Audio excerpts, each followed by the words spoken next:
खिलाफ वोट दिया हो। मेरे भाइयों, इस तरह मुत्तफका तौर पर वो करारदाद मंजूर हुई। वो दौर था जनाब जुल्फ़िकार अली भुट्टो का। भुट्टो साहब के बाद ज़िया साहब आए, ज़िया साहब के बाद जुनेजो साहब, जुनेजो साहब के बाद फिर ज़िया साहब, मेराज खालिद साहब भी आए।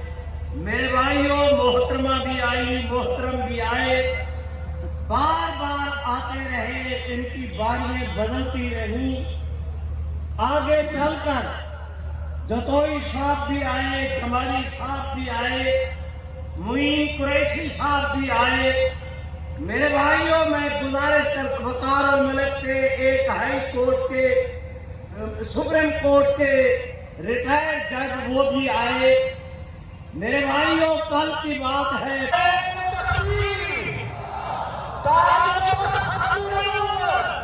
अकादमी